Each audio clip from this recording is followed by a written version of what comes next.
Hi అండి, welcome back to my channel. ఈ వీడియోలో టమాటా రసాన్ని సింపుల్ అండ్ టేస్టీగా ఎలా ప్రిపేర్ చేసుకోవాలో చూద్దాం. ఈ వర్షాకాలంలో ఎక్కువగా దగ్గులు, జలుబులు, గొంతు నొప్పులతో బాధపడతా ఉంటాం కదా! అలాంటప్పుడు ఇలా టమాటా రసం ప్రిపేర్ చేసుకొని తిన్నారంటే గొంతుకు హాయిగా ఉంటుంది. అలాగే జలుబు నుంచి ఉపశమనం లభిస్తుంది.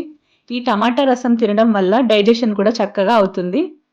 ఇప్పుడు టమాటా రసం ప్రిపేర్ చేసుకునే ప్రాసెస్ చూద్దాం. ఇక్కడ నేను 6 టమాటాలను తీసుకున్నాను. వెయిట్ వైస్‌గా 400 గ్రామ్స్ ఉంటాయి. ఈ టమాటాలను నీట్‌గా కడిగి చిన్న ముక్కల్లా కట్ చేసి పెట్టుకోవాలి. టమాటా రసం ప్రిపేర్ చేసుకోవడానికి పండిన టమాటాలు తీసుకోవాలి. ఇలా టమాటాలన్నింటిని చిన్న ముక్కల్లా కట్ చేసుకొని పక్కన పెట్టుకోవాలి. ఇప్పుడు ఒక గిన్నె తీసుకొని ఈ ముక్కలను అందులో వేసుకోవాలి. ఇప్పుడు ఇదే గిన్నెలో చిన్న నిమ్మకాయ సైజ్ అంత చింతపండుని నీట్‌గా కడిగి తీసుకోవాలి. ఇక్కడ నేను తక్కువ చింతపండునే తీసుకున్నాను. ఎందుకంటే టమాటా ఫ్లేవర్ డామినేట్ చేయకుండా ఉండడానికి. ఇప్పుడు ఈ టమాటాల్లో ఒక 3 గ్లాసుల వాటర్ పోసుకొని ఈ విధంగా ఉడికించుకోవాలి. ఈ టమాటాలను ఒక 10 నిమిషాలు మీడియం టు హై ఫ్లేమ్‌లో ఉడికించాలి. ఇలా టమాటాలు ఒక 10 నిమిషాలు ఉడికిన తర్వాత స్టవ్ ఆఫ్ చేసుకొని చల్లారనివ్వాలి. చల్లారిన తర్వాత ఇందులో కొన్ని చల్లనీళ్ళు పోసుకోవాలి. చల్లనీళ్ళు పోసుకొని టమాటాను, చింతపండును చక్కగా పిసకాలి.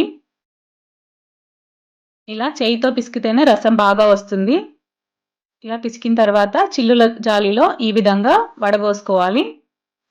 ఇలానే ఒక 2, 3 సార్లు కొన్ని నీళ్లు పోసుకుంటూ ఈ రసాన్ని తీసి పక్కన పెట్టాలి. టమాటాల్లో నుంచి రసం తీసి పక్కన పెట్టాక ఇందులో రుచికి సరిపడా ఉప్పు, అలాగే ఒక టీ స్పూన్ కారం, అలాగే ఒక హాఫ్ టీ స్పూన్ జీలకర్ర మెంతుల పొడి వేసుకోవాలి. ఇది వేయడం వల్ల చాలా బావుంటుంది.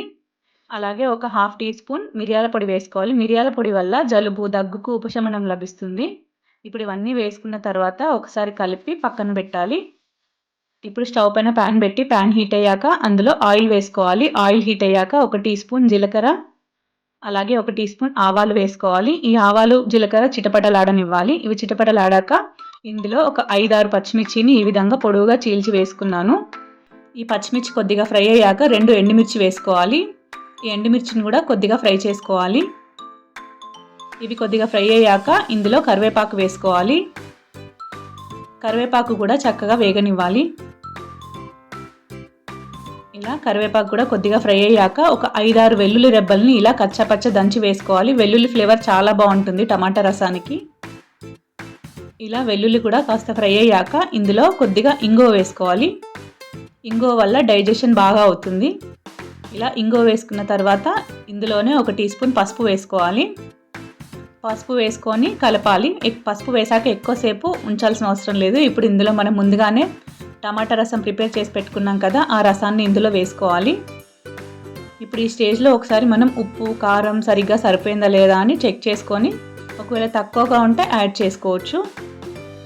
ఇప్పుడు ఈ టమాటా రసంలో చిన్న బెల్లం ముక్కను వేసుకోవాలి. బెల్లం ముక్క వేయడం వల్ల టేస్ట్ ఇంకా పెరుగుతుంది. ఇలా బెల్లం వేసిన తర్వాత ఒకసారి కలిపి ఒక 7 నుంచి 8 నిమిషాలు మీడియం టు హై ఫ్లేమ్లో మరిగించుకోవాలి. ఇలా 7 నుంచి 8 నిమిషాలు చక్కగా మరిగించుకున్న తర్వాత ఇందులో చిన్నగా కట్ చేసి పెట్టుకున్న కొత్తిమీరాకు వేసుకోవాలి.